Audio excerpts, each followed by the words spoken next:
Hi guys, it is me Thomas from Exploring with Thomas and Austin. Austin's just over here.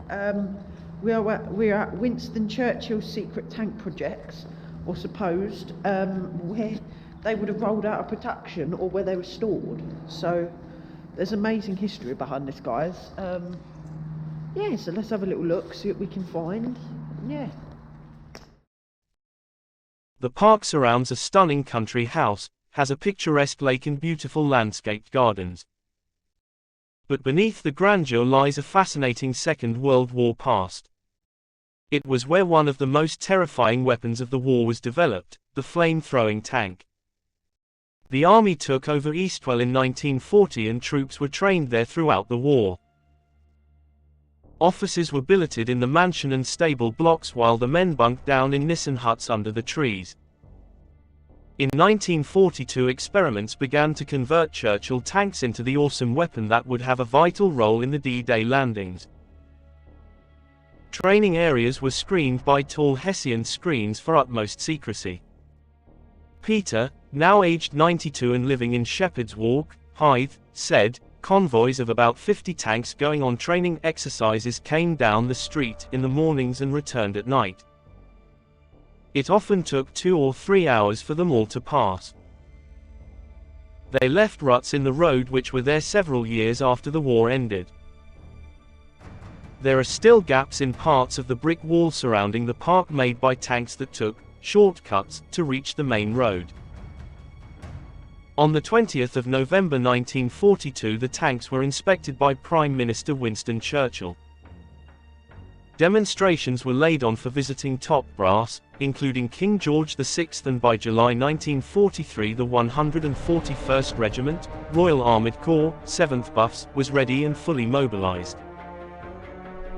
In spring 1944 the tanks rumbled through Kennington at night on their way to Ashford railway station. Special transporters took them to Southampton to await D-Day, June 6, 1944. On the morning of the invasion the first of the Churchill crocodile flamethrowers rolled ashore on the Normandy beaches. With a range of 100 yards it was a fearsome weapon. Many Germans in fortified bunkers surrendered or fled after the first ranging burst of fire, rather than risk being burned alive. The crocodile's 6.5-ton armored trailer carried 400 gallons, 1,800 liters, of petroleum jelly fuel and gas cylinders to propel fuel to the gun. This was enough for 81-second bursts. The fuel was ignited as it left the nozzle and the burning petroleum jelly stuck to everything it touched. The tanks were in continual action supporting Allied troops.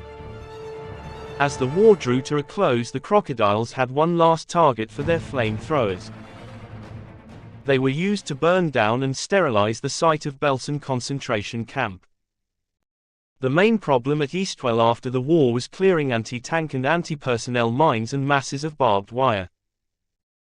On several occasions ploughing brought mines to the surface and once a 14-pound mine became wedged in the blades of a plough. They were eventually cleared by Polish mine-lifting specialists.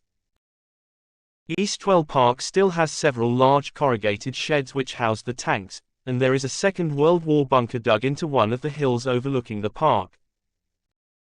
Rumors have been rife for years that a number of tanks were sunk into the lake in the grounds as the army looked to rid itself of decommissioned vehicles after the war. Right guys, so this is a small site. It would have housed tanks from Winston Churchill's projects. So he would say to the government, right, I want this made into a tank or something. And they would make tanks. Oh,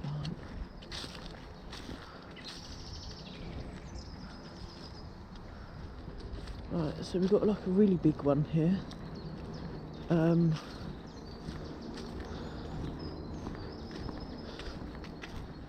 Pretty awesome, guys.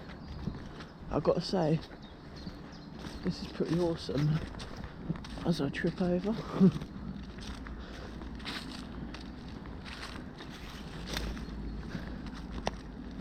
Right. middle of years.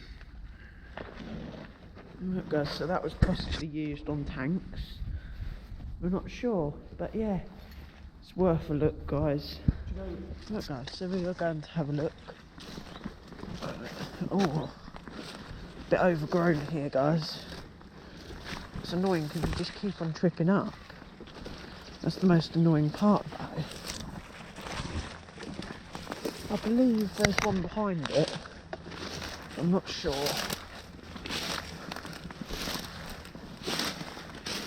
Follow this old road, guys, and we'll see where we go. Wow, now that looks like that would probably have some tanks in there. That probably would have. It's a big door.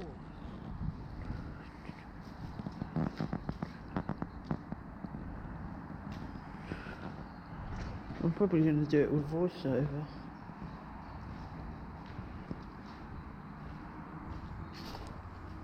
Right guys, so that was Winston Churchill's secret, what's it called? Secret tank place. Tank storage, whatever you want to call it. But yeah, I'm going to do some history about the place. Yeah, so quite a little explore. As we've just done, oh, what is it called?